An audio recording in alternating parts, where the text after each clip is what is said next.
సంపూర్ణ చంద్రగ్రహణం సందర్భంగా ప్రసిద్ధ పుణ్యక్షేత్రమైన వేములవాడ శ్రీ రాజరాజేశ్వర స్వామి దేవస్థానాన్ని మహా నివేదన అనంతరం మూసివేశారు. రాత్రి 9:56 ప్రారంభమయ్యే చంద్రగ్రహణం రాత్రి 1:26 వరకు ఉంటుంది. ఈసారి రాహుగ్రస్త చంద్రగ్రహణం ఏర్పడనుంది. దీంతో గ్రహణ వేదన కంటే ముందు ఆలయాన్ని మూసివేస్తారు. సోమవారం తెల్లవారుజామున 3:45 ఆలయ శుద్ధి, సంప్రోక్షణ, మంగళ వాయిద్యాల అనంతరం సుప్రభాత సేవతో యథావిధిగా ఆలయ కార్యాలు ప్రారంభమవుతాయి. ఉదయం 5 గంటల నుండి భక్తులకు దర్శనం ఉంటుంది.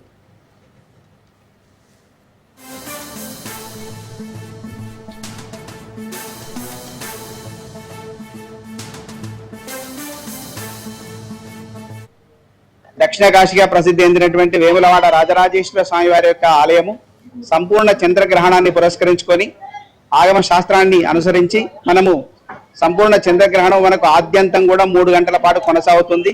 ఈ రోజు అర్ధరాత్రి వేళ మనకి 9:26 నుండి 1:26 వరకు కూడా కొనసాగుతుంది. కాబట్టి దాని యొక్క వేదన పురస్కరించుకునే స్వామివారికి మహానివేదన, మధ్యాహ్న పూజ చేయడం జరిగింది.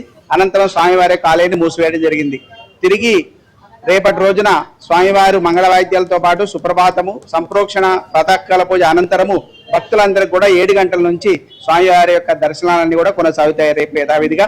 అయితే ఈ సంపూర్ణ చంద్రగ్రహణం ఏతుందో మనకు ఈ సంవత్సరము కుంభరాశి వారు అంటే శతభిష నక్షత్ర జాతకులు, అలాగే పూర్వభాద్ర నక్షత్ర జాతకులు కానీ, అలాగే వృషభ రాశి, మిథున రాశి వాళ్ళు ఏవైనా ఆ సమయంలో ఆద్యంత పుణ్యకాలం అత్యంత విలువైనటువంటి సమయం కాబట్టి ఆ సమయంలో జపానుష్ఠానాలు చేసుకోవడము, అలాగే గ్రహణ మోక్ష అనంతరము ఉండేటువంటి శూల సమయం అంటారు. అది 3 యామాల పాటు ఉంటుంది. ఆ సమయంలో మినుములు, అలాగే బియ్యము, నాగరూప ప్రతిమ, అలాగే చంద్రుని యొక్క ప్రతిమతో ఎవరైతే దానం చేస్తారో ఆ రాశి సంబంధించినటువంటి వాళ్ళకి అవుతుందో ఆ దోషం కూడా తొలగిపోతుంది.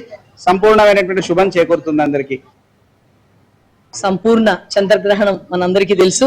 శ్రీ రాజరాజేశ్వర స్వామివారి దేవస్థానం వేములవాడ సిరిసిల్ల జిల్లాలో వెలిసినటువంటి రాజరాజేశ్వర స్వామివారి ఆలయం కూడా మనం అందరం కలిసి అర్చకుల సమక్షంలో, పెద్దవారందరి సమక్షంలో భక్తులకు ముందుగానే తెలియజేసి ఈరోజు మూసివేయడం జరిగింది. ఈ రోజు మనకు చంద్రగ్రహణం పూర్తిగా మనకు రాత్రి 9:56 నుంచి 1:26 వరకు సంపూర్ణ చంద్రగ్రహణం జరుగుతుంది. కాబట్టి మనం దేశవ్యాప్తంగా మూస్తున్నారు. మన దేవాలయాన్ని కూడా మనం మన విధి విధానాలతో మూసివేయడం జరిగింది. అయితే ఉదయాన్నే భక్తులకు సౌకర్యం మనం ఎప్పటి నుంచి కల్పిస్తామంటే ముందు సంప్రోక్షణ చేసి, తర్వాత సుప్రభాత సేవ, ఆ తర్వాత ప్రాతకాల పూజ, ఆ తర్వాత భక్తులందరికీ 7 గంటల నుంచి దర్శన భాగ్యం కలిగించడం జరుగుతుంది. దీనికి సంబంధించిన విషయాన్ని ముందుగానే మనం మీడియా ద్వారా అందరి ద్వారా కూడా తెలియజేయడం జరిగింది. భక్తులందరూ కూడా స్వామివారిని ఉదయాన 7 గంటల నుంచి దర్శించుకోవాల్సిందిగా కోరుతూ